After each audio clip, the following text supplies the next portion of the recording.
beginning of this meeting. I have some thoughts that I'd like to share with you before years. Jealous in a strange way. I've learned a little bit about your country. Is there a problem about that? I've been jealous of your country, and I've had a little window to your country because Dr. Kettle and I, we've always worked together for many years, and Dr. Kettle and I had the great fortune of having one of your fine physicians join us for a year, and actually a little over a year, and we've continued this association over the past 20 plus years. His name is Jose Diaz-Rosello.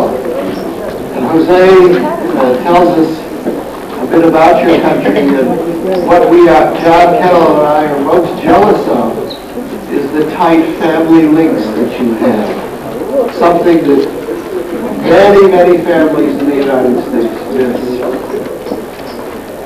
We're also jealous of the pace of your country and the ability of your country to make major advances, so much faster than our own.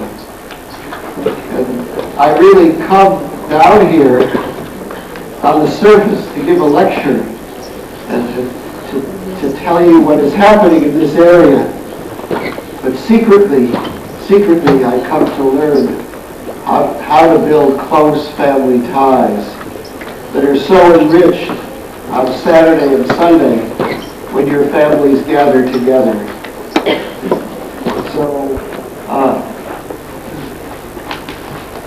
this picture was sent to me about 25 years ago, and it's intrigued me over a long period of time. I wonder if we could just turn the lights off like we did initially so you can see the slide just slightly better. If you look at this woman, and you've had this slide on for quite some time, you can see that this is a woman and her knees are bent and she has a long hair. A Danish pediatrician who had observed this statue in a museum outside of Copenhagen. And he said that I might find it useful to think about. And Dr. Kettle and I looked at this picture for some time. And the reason I'm showing you this picture is that it has many lessons for us in our changing of healthcare practices in our societies, both here in Uruguay and in the United States.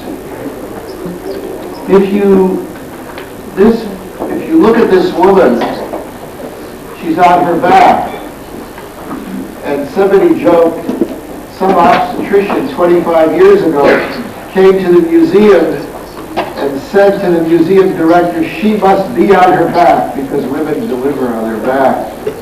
But the next slide shows that when you put this statue in the position of the upright position, you see some interesting points. First, these are vegetables on her shoulders. And if she's on her back, the vegetables will fall off. And if you look, here you have to trust me, but if you look at this position, and she's really a pregnant lady who's squatting and probably getting ready to deliver. And she was meant to be in a squatting position. But obstetrics 20 years ago was so fixed and so rigid in Denmark that the obstetricians came to the museum director and said she must be on her back. Of course, the latter remark is a joke, but it shows how our society arranges, alters, manipulates each one of you in the audience if you are a health care giver for mothers and infants. Now, they are not doing this with evil thoughts.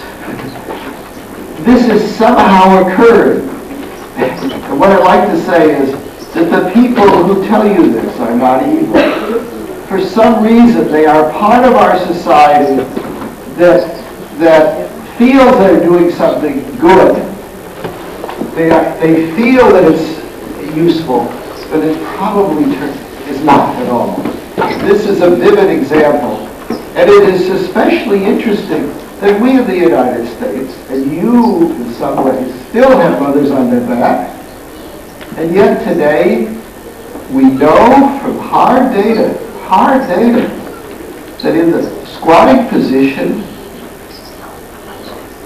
if I could ask you to stand up here for just a second, could you put your hands in this position? Here. And just turn it around so your thumb here. Let's see. Just put your hands in this. Yeah, do it this way. So this is the internal opening to the pelvis, and this is where the baby comes out. When you squat, pictures by X-ray have shown that there's very little change in this, but this area changes by 20%. And this is a radiologist and an obstetrician showing this. And yet we still have women on their backs. So we live in churches of the past. Now, for churches, it's great. It's very important that our society honor the past, understand the past, that our internal life, parts of our internal life, be memorialized by repetitions of past experiences in our society, in our culture. And we see this in our church.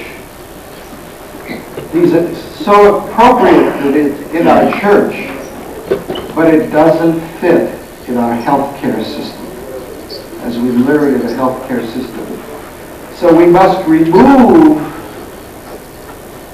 and we must always be on the alert. Now, no matter how good we are, we're going to have this appear. It's going to always appear, and it's sort of fun to look for. It's very much fun to look for. And during the day, this morning and this afternoon, I'm going to talk about our past. In some cases, we're going to learn great things from our past. And I think what this morning's lecture, the past has lessons for us that we must listen to. In the afternoon, the past also has lessons. And the question is, which lessons do we pick out? The doula. A doula is a Greek word meaning, and it's pronounced very differently. I'm spelling it D-O-U-L-A. The Greeks pronounce it. If anybody is Greek in the audience, of course, you know I'm mispronouncing it. It should be doula. Doula. Like a T-H. Now, then when you go to Greece, and my wife and I and John Keller have gone to Greece, they say we didn't pick out the wrong word. We should have picked out the word parabala. But we've stuck with doula. Doula means a woman caregiver of another woman. This is in our definition, is a lay woman. She doesn't take the blood pressure. She doesn't listen to the fetal heart. She doesn't examine the mother. Her job is to give social and emotional support to the mother and to the father. You're going to see her giving it to the father. We got into this by a strange route. We were working in Guatemala to study when is it best for the mother to receive her baby. Our mothers who receive their baby in the first hour do they have an advantage over mothers who get their babies at the 3rd hour, the 6th hour, and the 9th hour? And Wendy, a first-year student at Case Western Reserve Medical School, along with 4 other students, was working with us. And her job was to sign mothers up in the with the early hours of labor, in this case 2 to 3 centimeters in this hospital. Well, fortunately or unfortunately, Wendy is a very caring woman. She also has a very olive complexion and pitch black hair. So she has some of the coloring of a Guatemalan. And she's also so caring. Her job was to sign mothers up for the study, explain what the study was, and then leave. Well, she couldn't leave the mothers. The mothers were 5 to a room. This is 1976. And the main focus of this obstetrical unit was washing the delivery room. Their focus, they wanted to have a quote sterile delivery. Well, you can't have quote a sterile delivery. And they had 52 or 53 deliveries a day, so they spent all of their time washing the room, and nobody was with the mother. And this was told to them by the Philadelphia General Hospital. A big group of people, nurses and doctors, came down in 1940 and said that you must have sterile delivery rooms, left over from Semmelweis. And so they're still washing the delivery room, but they've left the mother. So 5 mothers are in a room by themselves. And Wendy didn't want to leave the mother, so she stayed with the mother. 3 to 4 weeks later, we learned what happened. And we get 10 charts of Wendy's. And John and I both began to get angry, but we had the charts, Wendy wasn't there, and we realized that 3 of these mothers had delivered in bed, not in the washed delivery room. And then when we chatted with Wendy, and Wendy said that in a couple of mothers, the milk spurted from the breast. Gee, isn't that interesting? And these are all primates, and they're all healthy. By the way, all the mothers I'm going to talk about in this studies are primiparous, healthy women who've had a normal pregnancy, normal length. These are not complicated deliveries. This is normal labor, but it's the first baby. The reason we picked out first babies is that they take longer to labor, so we can't compare multip with a primate. So that's just in this study. It doesn't mean that a multip is not helped by having a caring woman. Now, if you go back in your memory, and you go back to a book that you might have pictured, in which there's a woman on a table, and she's completely covered, and she's in labor, and sitting here is a midwife. And it's a picture maybe from the 1890s. Behind that woman, there's another woman often. Behind that woman is another woman. So what I'm talking to you about is something from the past. And we discover nothing new.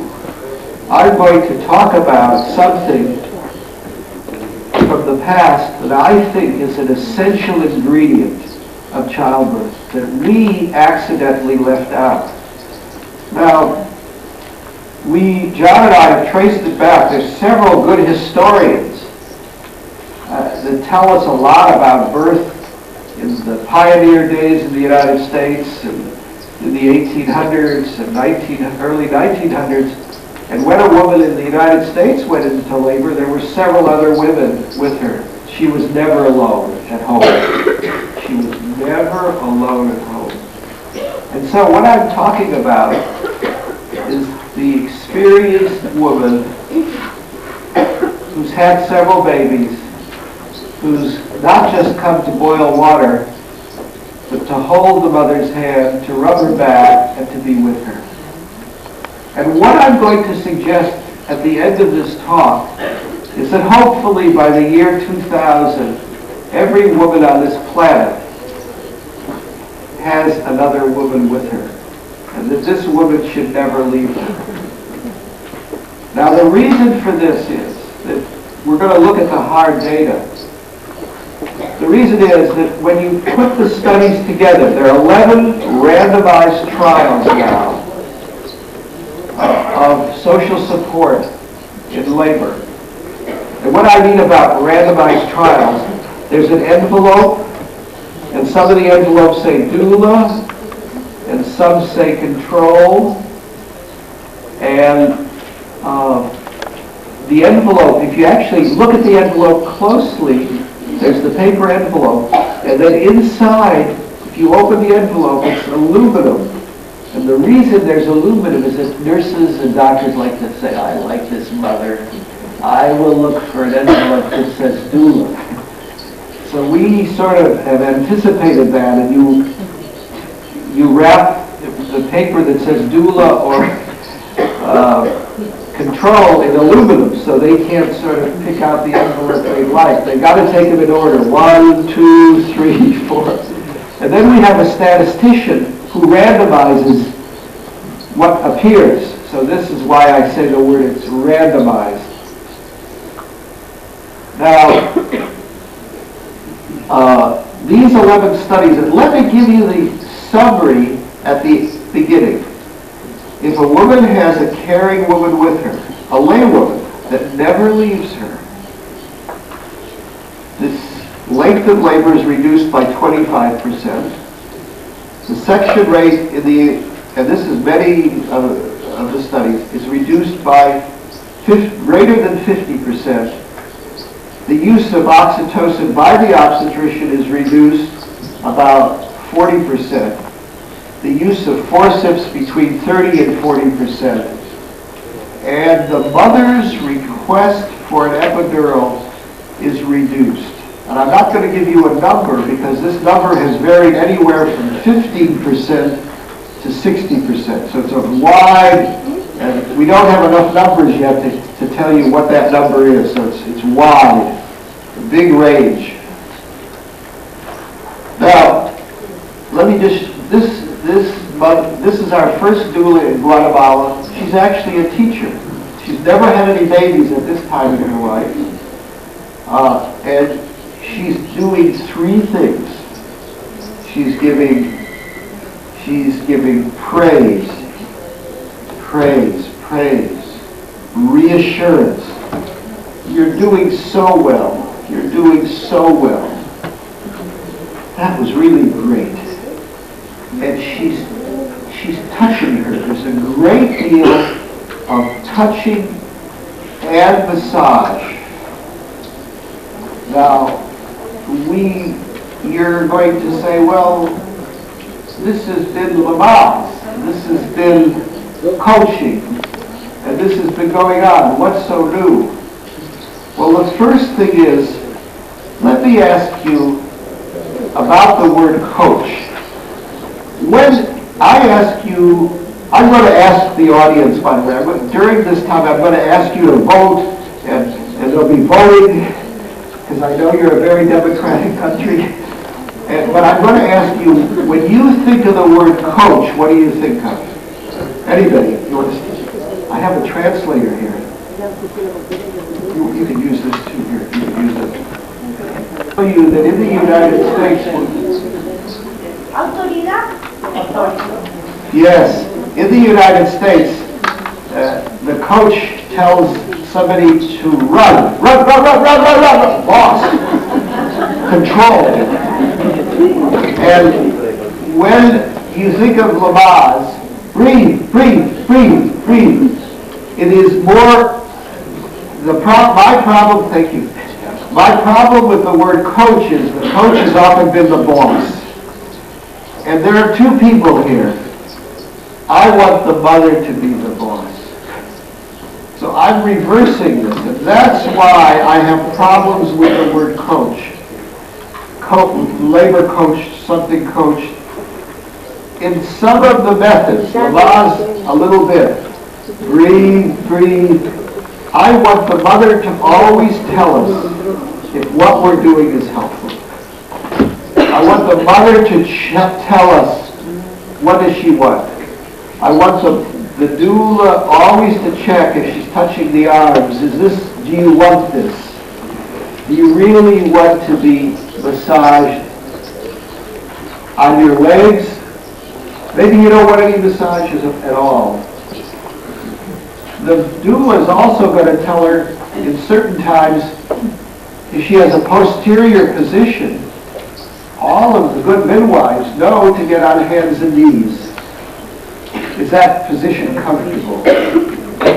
So this is a big difference between Lamaze and the doula. The doula is not the boss, not in control. She actually is doing something the way you use the word coach. Many of you gave the definition, which is closer, a guide, and somebody that's explaining what's happening. The mother suddenly starts to have more bloody show. The doula can say, well, isn't that good? The cervix is opening. And that blood is coming from the cervical opening. So it's quite important. Now, next slide. Now, here is Joyce in Tampa, and she's getting to know the mother. Next slide. And here's Joyce later in labor, showing the intensity and the importance of being with the mother. Recently in Berkeley, Kathy Scott and I and Gail have completed an analysis of the 11 studies of the doula. And 6 of these studies, the doula is there continuously. And in 5 of the studies, mainly in Europe, in France, Belgium, and Greece, the doula is there intermittently. She has to be away up to 30 or 40% of the time.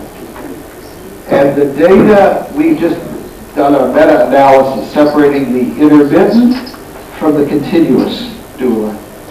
And the intermittent does not look as good as the continuous. So we're talking about a continuous person with the mother. Secondly, this could be the nurse.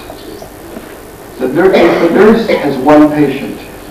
But the nurse can't have 2 patients or 3 patients or 4 patients. And in the United States, to save money, the technical nurse is being asked to take care of 5 patients. In the same way, the midwife can be the doula if she has 1 patient. And in some places in Holland, every midwife has 1 patient.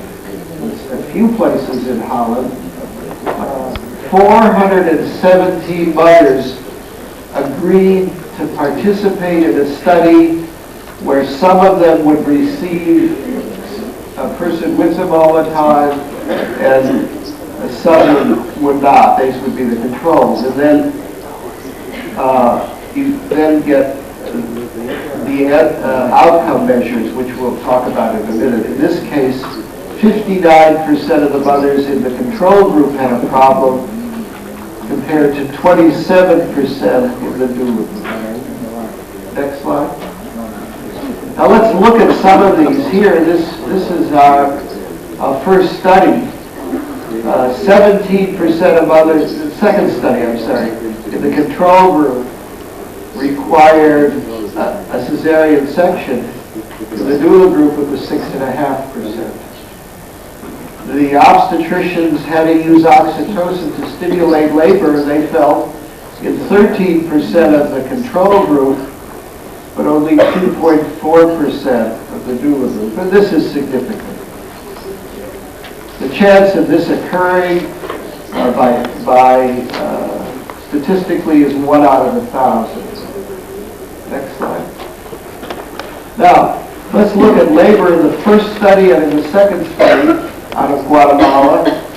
And this slide left out any mother who had a section, and it left out any mother that got oxytocin. So this is natural labor. So we're looking at mothers who had no intervention at all. So it's an unusual slide. It's not going to be another slide I show you in a few minutes where we have every mother, okay? 19 hours for the control mothers. If the mother had a doula, it was 8.7. 15 hours for a control mother in a large obstetrical unit in Guatemala. 7.7 hours in the doula group. Gives you an idea of what's some of these differences. Next slide. Next. This is another kind of study, and this study was requested by the National Institutes of Health, and they asked us to have a doula group. Here it's called supported mothers, and this is a very interesting group. They wanted us to have a doula in the room. And the doula, they suggested, should hide. This is a hidden doula. But actually, she was seen. So this is a woman in the room, but she doesn't say a word. She's a non-touch, non-talking doula. Is the presence just of a woman helpful who never touches and never talks? And then this is the post-delivery control group. This is not ideal, but this is what we had to use. Next slide just gives you some of the data from this. Look just at the top of this slide. Length of labor. This is every patient. This is all the 212, 204 patients. And this is published in JAMA, Journal of the AMA. The doula group, length of labor was 7.4 hours. The non-touch, non-talking doula is significantly longer by 0.9 hours. This is significantly different. And look at the control group, 9.6 hours. So there was a reduction even though the mother wasn't touched and didn't say anything. Next slide. Next slide. Now, let's look at the pink, which is the C-section. 8% in the doula group, 18% in the control, and 18 is significantly different from 8. 13 is sort of in the middle, but it's not significantly different. Now, maybe if we got up to 2,000 mothers, it might be, but we don't know. This is significant. The doula mothers had less forceps compared to the observed group, and they had less forceps compared to the control group. 18 is not significantly different from 22. It gives you an idea. So, if a mother has a doula, 84% of the deliveries were spontaneous, natural deliveries. 68% when the mother had this non-talking, non-touching doula, and 60% in the control group. On the second day, on the day the mother went home, the mothers filled out a form about what they thought of the delivery. This group said it was wonderful to have the doula. They actually didn't call her a doula, they to have the woman with her during labor. And this group, and the non-touch, non-talking doula, said the same thing. They said the same thing even though these women never touched or talked to them. I don't remember what these mothers said. I'm sorry. But it was mixed feelings, I know. Next slide. Now, in order to do this study, we had to negotiate, get a labor negotiator in to help us negotiate with the anesthesiologist. Because the anesthesiologists in this hospital got paid every time they did an epidural. And with a great deal of negotiation, we made the following agreement that every epidural was, and then the mother would decide. So this is the mother deciding if she wants an epidural. 11% of the doula mothers picked an epidural, 29% of the control mothers, and 64%, 29% of the observed mothers and 64% of the control mothers. And this 11 is significant from 29 and 29 is significant from 64. Look at the effect. I'm still amazed at the effect that this non-touching woman. We have such great respect for the committee that came to visit us from the National Institutes of Health to make this good suggestion, because I think it shows you what the presence of a person in the room can do for labor. A continuous presence. Next slide. Now we had something strange. We didn't plan this. This is unplanned. But when we looked at in this hospital, mothers went home at the end of 2 days. But some of the mothers had to stay. Look at it. And the doula mothers, 10% of the mothers had to stay. 17% of the observed mothers, with the non-touch, non-talking, but 25% of the control mothers had to stay. And we were very, very confused until we looked at the charts, and they mainly had to stay because the baby was getting a sepsis workup, a workup for infection. When we looked more closely, the answer was very interesting. Next slide. Next, please. It got down to the mother's temperature. It turned out that the mothers who had an early epidural, an early injection of medicine into the back for pain relief, these mothers ran a temperature. Look at and this was published about a month after we got this data. This is the vaginal temperature. This is the duration of labor. And the black dots is the black plus the standard error. So this is a group of mothers, and you can see during the exertion of labor, mothers getting Demerol did not run a temperature, even though they had a lot of heat produced. Oh, they're working and pushing. Look what happens to the mothers with an epidural. Their temperature goes up.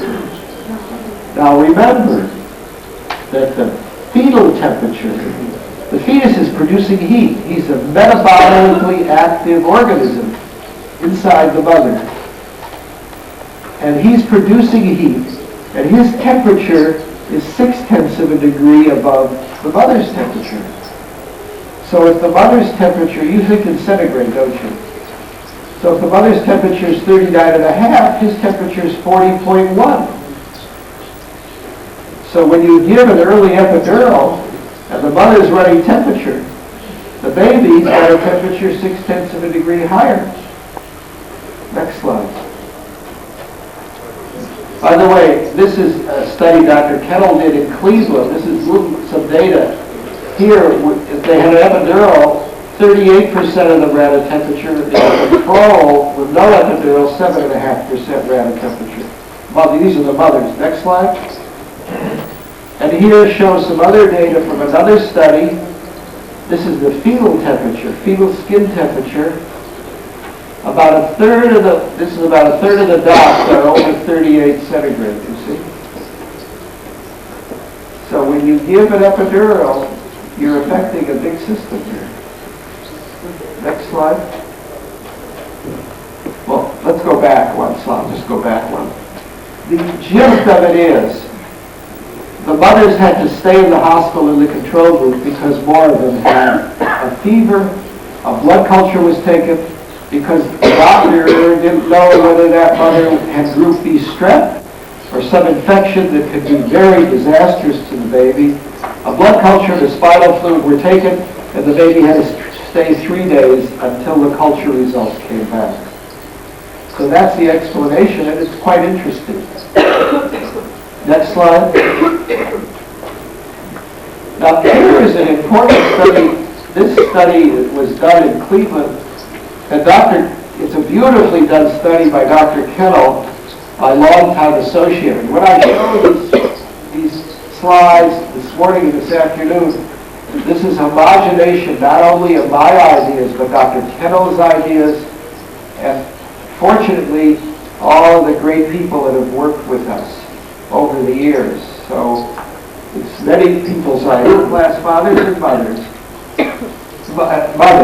but we wanted to see where the father fit in. Because in the Western world, about 20 years ago, the father was brought into the system as a helper. When he was brought in, the nurse said, "Oh, I don't have to be in the room all the time." And the father and mother have been left alone. I think it's been reasonable to bring in the father. The big mistake is to abandon the father and mother and to let the poor father have all this responsibility. Even though he's taken 6 lessons, it's like giving each one of your men 6 lessons in soccer and then have them play tonight, in the game against Chile. You can learn something about soccer with 6 lessons, but he can't play tonight easily. Now, what Dr. Kennel did is a terribly, terribly important study. What he did is mainly fathers, a few women are helping the mothers where there is no father. In this group, it's father plus the doula. And here the cesarean section, 24% versus 15%. And you can see a significantly different cesarean section rate when the father is working with the doula. Now, if you look closely and do another type of analysis, in other words, every 20 seconds, look at what is the father doing versus what is the doula doing. When the father is alone, 20% of the time, if this is 20% of the time, he's 1 foot from his wife. 25% of the time. 20% of the time, he is touching, clutching, holding, or doing something. He's touching her. The doula is there about 95% of the time, and she clutches about 90% of the time. So they are not doing the same thing. Now, what Dr. Kennel recorded is that when the father and doula are working together as a team, father is much closer, he is much more loving, he's usually at the head end of the bed, he's kissing his wife, he's holding his wife, and the doula is around the abdomen or lower legs. So it's a team effort. He also saw that the doula was sometimes rubbing the father's back, and they have very different behaviors if you have a father plus a doula. So when I talk about fathers, I think we put them under too much pressure. And we've gotten a lot of quotes from fathers. Fathers like to have the doula. When they start out, my son-in-law said, well, I think that some other results that are important. And I'm going to talk about breastfeeding because this is breastfeeding month, week, and you'll see why breastfeeding is so important. Here's some results from a beautifully done South African study. This was done at Winters ran in Johannesburg, and it was very tightly controlled. It's called the Hoffmeyer study in Beverly Chalmers. And there was a significant difference at 6 weeks in the breastfeeding. No doula group 29%, doula group 51%. This is significant. And all of the mothers at the beginning were going to breastfeed. So this gives you some idea why a doula may be helpful to breastfeeding. There's a new study out that has not been published, that's not even an abstract. I've seen the results, and it was done in Mexico. There's about 700 mothers, and the difference is, it's still significant, but it's much smaller. It's 12% at 6 weeks in the doula group, and 7%. And the 12 and 7 is significant, but I'm disappointed by the numbers. There's a third study that's been analyzed in which there's no breastfeeding differences, and that's a study that's not published, and I cannot tell you where it's from. I just know that the difference is not significant. So I don't know where breastfeeding is. It looks like we got to work on it. However, there's a care for the baby afterwards.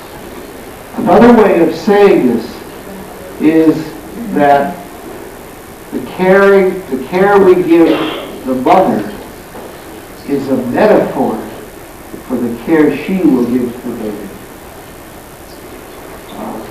And we'll talk about that in a minute. So we're up in the air on the breastfeeding. We just don't know where we are here. And Johannesburg, which is fascinating. Before pregnancy, these mothers were asked how satisfied you are with your partner or husband. And it's 63% compared to 65. During pregnancy, 48 and 49. It goes way down. They're not as happy. This is another area that requires further work. We don't know the meaning of this. It's not been studied in other studies. It's a teaser. So put a big question mark by this. We don't know what it means. Next slide. Now, in general, this is the summary of the 11 studies. The 11 studies are summarized, by the way, in the Cochrane database, the Oxford Perinatal Study, a book called Effective Care in Pregnancy. How many people know anything about Oxford database? Please raise your hand. Raise them high. Oxford database, Cochrane government was terribly upset with obstetricians and obstetrical care because some obstetricians were doing one thing, some obstetricians were doing another, and when they tried to look up the scientific basis, it was hazy. And they appointed a Professor Ian Chalmers at Oxford to set up an institute and go over every practice in obstetrics and perinatal care. They went over whether the nipples should be massaged during pregnancy, all the way to the use of Rinodrine to stop premature labor. Every practice. There is, in 89, they published all their work. After 20 years, they published all their work, a big, thick book. And this book is the gold standard of obstetrical care. And I have a list. I brought you just the back of the book, the appendix. And you may want to look at this, and maybe you'd like to Xerox two of these pages just for the audience. I'm going to read forms, in the appendix, forms of care that should be abandoned in the light of evidence. I'm going to read you some of these. Failing to provide continuity of care, leaving women unattended, advising restriction of salt, inducing labor routinely at less than 42 weeks, shaving the perineum, enemas, routine continuous monitoring of fetal heart, separating healthy mothers and babies. You can see it's a big list. Then they have a list. They don't know whether it's good or bad. And then they have a list, and this is the valuable list, forms of care that reduce negative outcomes. Now, can I just say that I originally I thought every American hospital that delivers babies should have this very expensive book. And you could fight about each one of these issues because there's a page number. When you go to that page, you get a whole chapter at both sides of the evidence. And they tell you why they decided no shaving. They tell you why no enema. And they go into every little facet. For example, when Rinodrine came out for prevention of premature labor, big obstetrician in our group said 6 weeks. Labor stops for 6 weeks.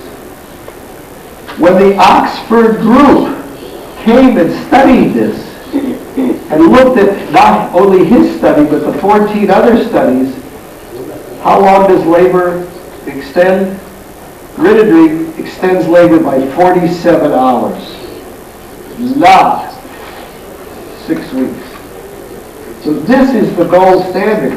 So each of you has the gold, can have the gold standard. Now what we're recommending is, this is all now in a computer program that comes out, and this computer program, not the strongest part of the computer program is OB and perinatal, the mother and the baby. But you'll also find out whether you should, if you're 60 years old, take aspirin every day. You'll find all of internal medicine, all the randomized trials on internal medicine, and so you get it. And you can get this, and maybe somebody in the audience here from CLAP can tell you how to get a copy of this. I'm sure if you'd like to, CLAP can tell you the benefits and no known risks associated with interpartum support. Every effort should be made to ensure that all laboring women receive support, not only from those close to them, but also from specially trained nurses, midwives, or lay women. The father is not a replacement. This is not here. The father is not a replacement. Excuse me, that's my words. Depending upon the circumstances, to provide this support may require the following: alterations in the current work activities of midwives and nurses, such as that they are able to spend less time on ineffective activities and more time providing support. So nobody, the whole group is not around the nurse's station looking at the monitoring. Continuing education programs to teach the art and science of labor support. Changes to be more flexible methods of staffing labor wards, which will permit the staff census to match more closely the patient census. Now let's, in closing, to stay on time, I'd like to quickly look at what this looks like. Let's look at this. The next slide. I was so delighted to be here, I'd forgotten. The question is, what's the mechanism? Now, partly, my mind, we don't know the mechanism. This is a problem.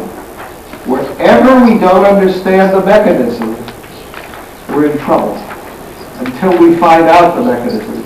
And one concept is maternal anxiety raises epinephrine. If you inject epinephrine into a mother who's in labor, labor stops, slows way down, uterine contractions slow down, and the length of labor goes up. The solid line is in animals and in humans. And it also decreases blood flow to the uterus, and you can change fetal heart rate. So, animals. And this I got from National Geographic, this slide. This is a bat. Now you know, this is a mother bat ready to deliver. But she was actually a reverse direction. Can I say that this was taken by biologists in Florida who were studying bats. And they saw this bat. You see, the bat is usually hanging on by these legs, so it will be upside down. This bat is called the doula bat.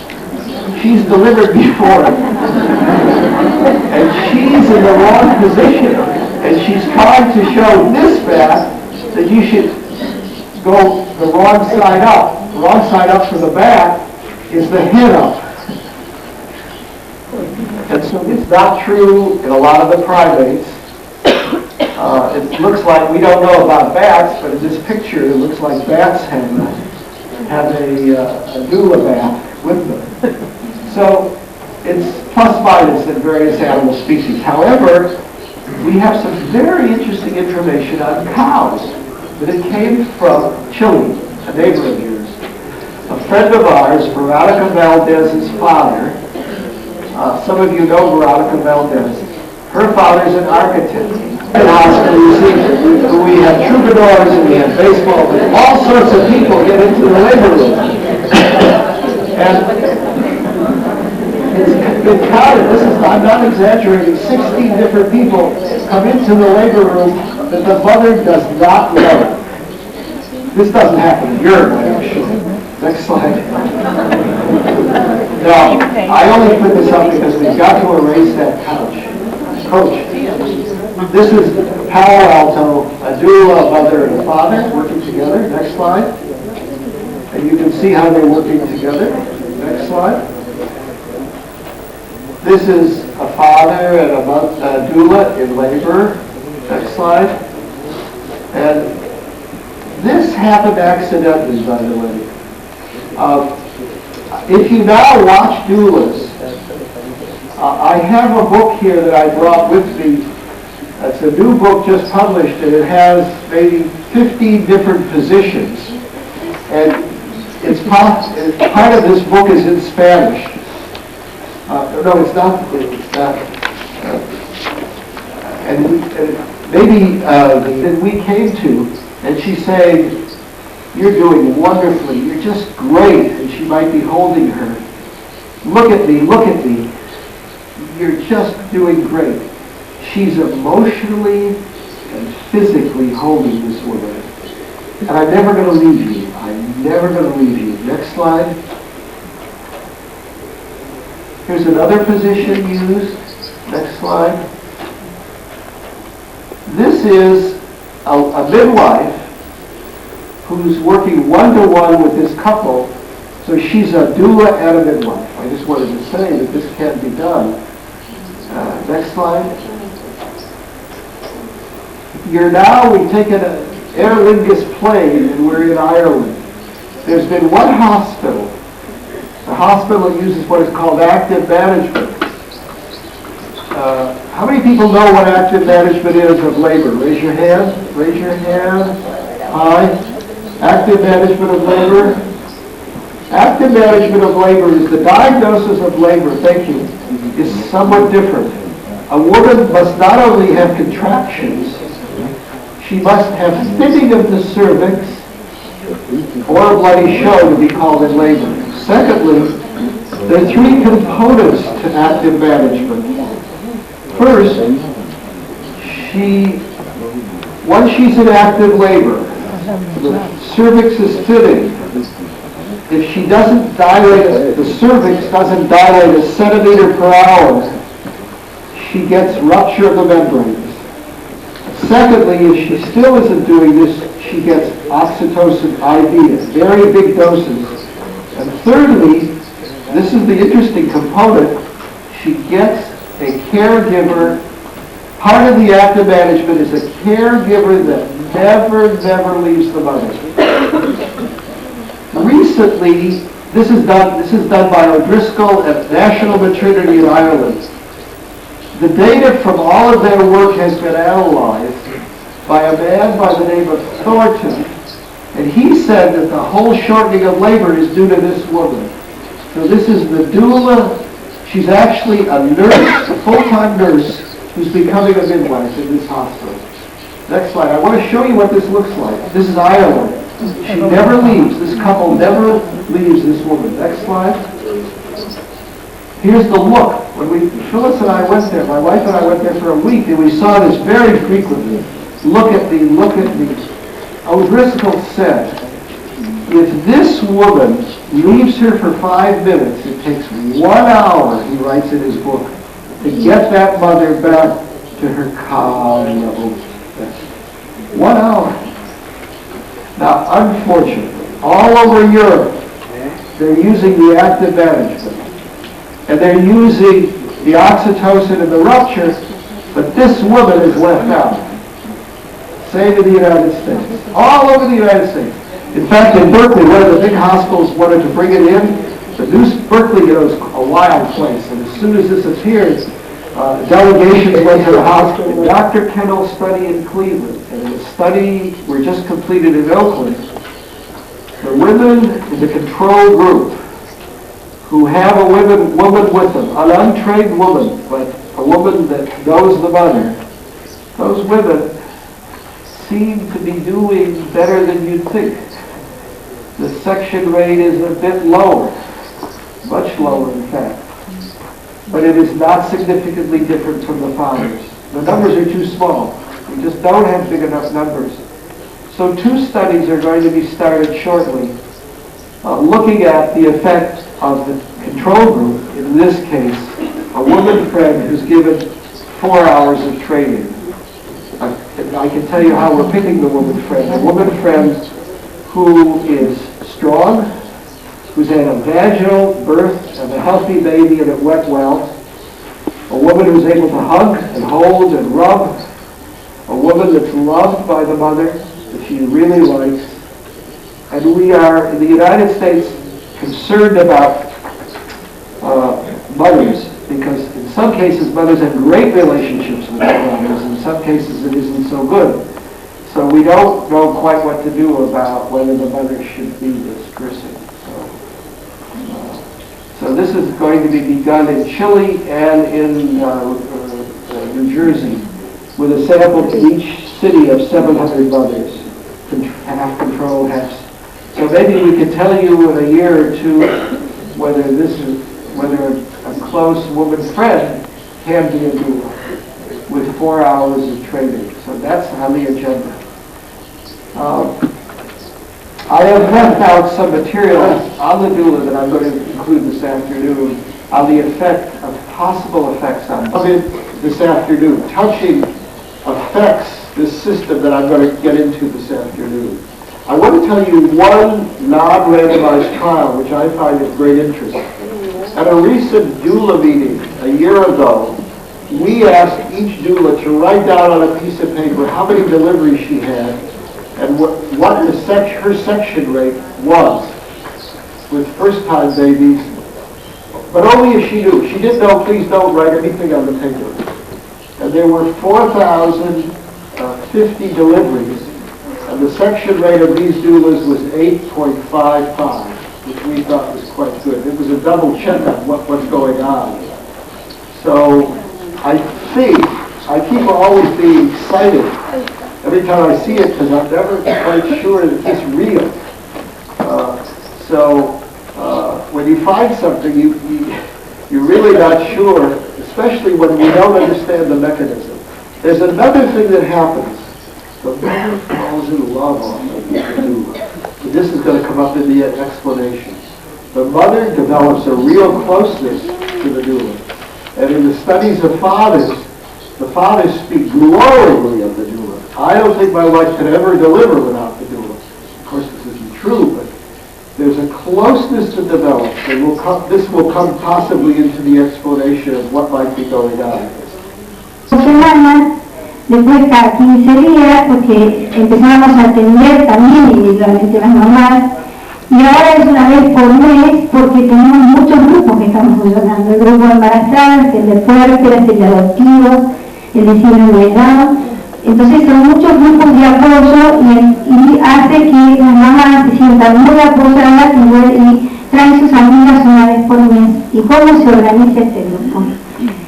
Este grupo tiene que ser un espacio en que se sientan muy bien, muy acogidas realmente, muy queridas. Para eso es fundamental que la persona que está entregada en lactancia y los reciba esté en una disposición de absoluta generosidad. Yo creo que los que trabajamos en lactancia estamos muy identificados con esto. A mí muchas veces me dicen, todo el material que te llega lo único que haces es regalarlo, nunca al final tenemos nada. Y yo les digo, si no nos pertenece nada, todo lo que hay es para que todos lo tengan. Y lo disfruten otros grupos de lactancia que por suerte se fueron creando en la Argentina últimamente. Entonces es para que todos lo tengan, y para que todos lo disfruten. Y eso yo creo que lo aprendí de la leche que fluye gratuita, por lo menos la nuestra.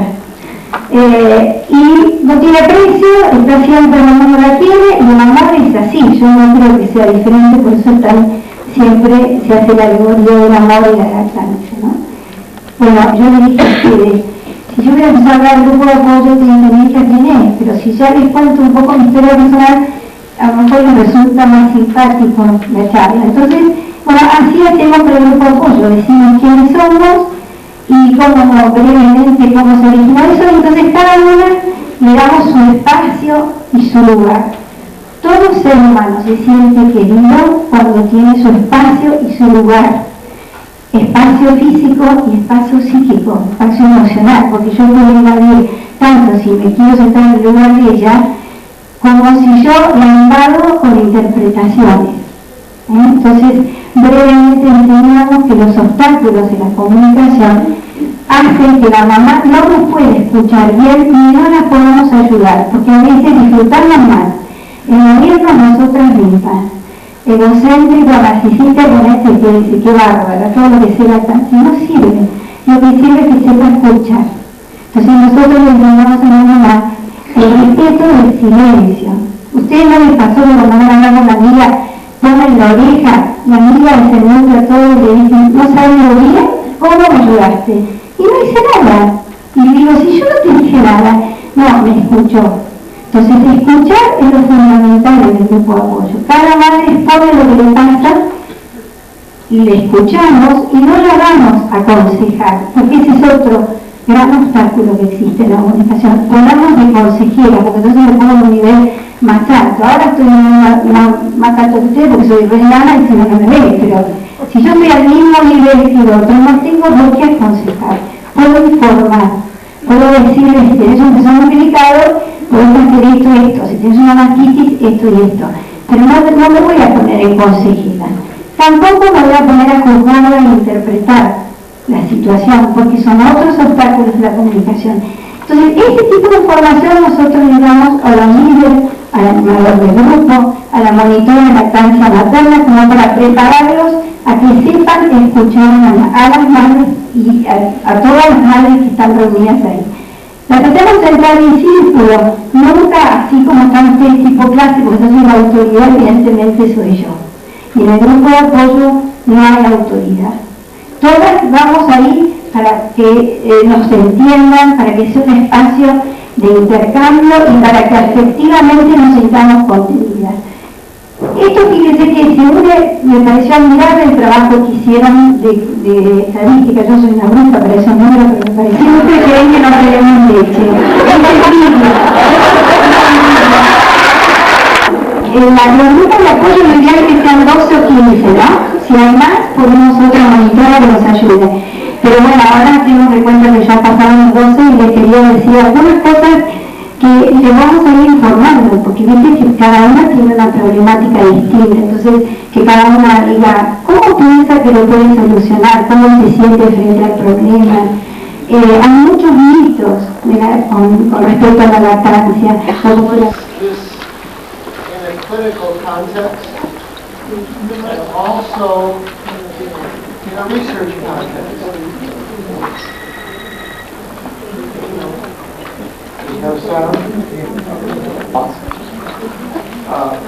That is the bonding process, the central role of breastfeeding. The central role of breastfeeding. And some of the slides, some of you might have seen before. If we could turn out these lights.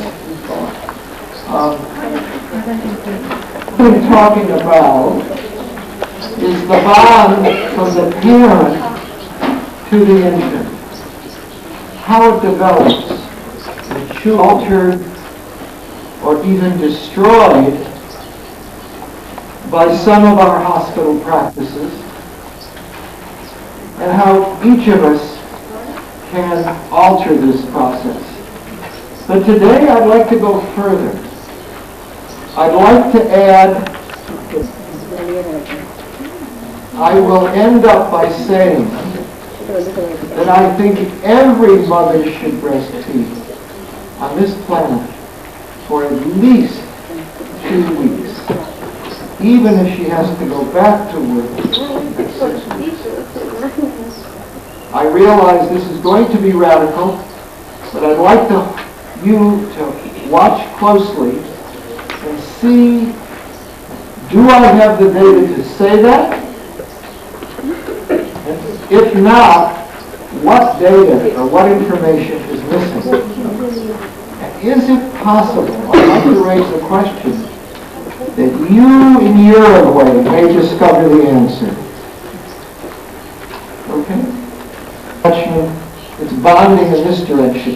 And what I'd like to emphasize is the parents' background, how they were cared for, how they were mothered, has a great deal to do with how this young woman mothers her baby. But we also have a great deal of responsibility for what happens. And I'd like to raise the possibility, is it possible that some of our care procedures have produced the diseases that we now treat, such as child abuse? Now, the outcome is effective caretaking and attachment, and this box would be a very big box. This box would be a small box, but if I make that box at the proper size, you won't be able to read what's in the box. Next slide. Now, a great deal of information has been obtained by the study of animal mothers. Beautiful, gorgeous, detailed information. But this is really an English cat. And before delivery, she licked her genitalia. And after birth, she licked each kitten and ate the placenta. And she did not get this confused. Japanese cats know this, Uruguayan cats know this, Argentinian cats, and Chilean cats. It's the maternal behavior of the cat. Each animal species has different maternal behavior. After several days, she'll let you nearby. But in the first day or two, she's not going to let you near these kittens. So the question is, what about human mothers? Is there species-specific human maternal behavior? Next slide. Now this young woman is called Monica. How many people know Monica? Raise your hand. Anybody know Monica? A few people. I will tell you about Monica. Monica is from Rochester. She's now 40 years old. She was born with an esophageal atresia, so that her esophagus went to here. Then there was an atresia, or a closed area, and then it went down here. When they tried to bring these two together at surgery, they couldn't. Otherwise, this would break. So what they did is they put a slash in her neck so the saliva would drip out, and then they gave her a gastrostomy. And the distance was too long. This was 40 years ago. Shortly after she was born, somebody succeeded in figuring out what to do. What you do is you take a piece of intestine, bring it up into the neck with its blood supply, and make the linking, and it becomes a very good piece of esophagus, and it works. She was home. Her mother was taught how to take care of her, and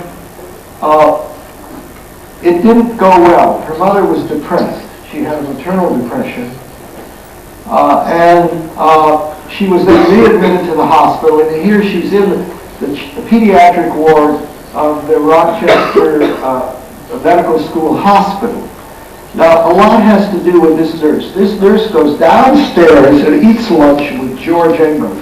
As you know, in hospitals, lunches are very important times of communication. And she said, I have this little girl, and she's nearly a year, a little over a year, and she can't sit up. When she sits up, she quivers. And I think you'd be very interested. George Engel is an internist. He's a psychiatrist. He's an observer of behavior. And he's a very thoughtful man. He came up to see Monica. He became very interested, so interested that he followed her for the next 40 years. He went to her house every 3 months and spent 3 days in her house taking pictures. And this is one of the most fascinating stories you can possibly imagine. And if you have time, you should get his summary of this. He just told John Kennel and I that he had 1.5. Next slide. Next. She is repaired, and now she's 6 years old. I will, for the pediatricians in the audience, just to tease you and not give you all of the details, but just to tease you. When she starts to walk, she walks with equipment, and she walks poorly. This is her, never played with her, never held her in her arms. Thirdly, her mother played with her when she put her on the diaper tray, and would nuzzle her with her nose onto the tummy and play with her and give her love, but it was not during the feeding process. And lo and behold, she grows up, and by the way, let me tell you a few other things. When she is 9 years old, she's still going up 1 step at a time. At 11, when she's out playing soccer, she's not able to kick the ball very well. Gross motor is not as good.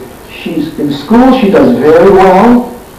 She's a little shy, but regular trooper. When she's 18, she marries a very fine young man, and for Dr. Engel's benefit almost, she has 4 little girls, 1, 2, 3, 4. And of course he's very interested in what happens at the birth of the first little girl when she gets to feed the baby. And when she's ready to feed the baby, she takes this baby as far as she could and feeds it out here. She could not get farther away and still, feed the baby physically. The nurse says to her, well, why don't you try to put the baby in your arms? So she tries it. And she says, oh, it's so uncomfortable. And she feeds every one of her babies way out here. Now, I'd like to just mention that Winnicott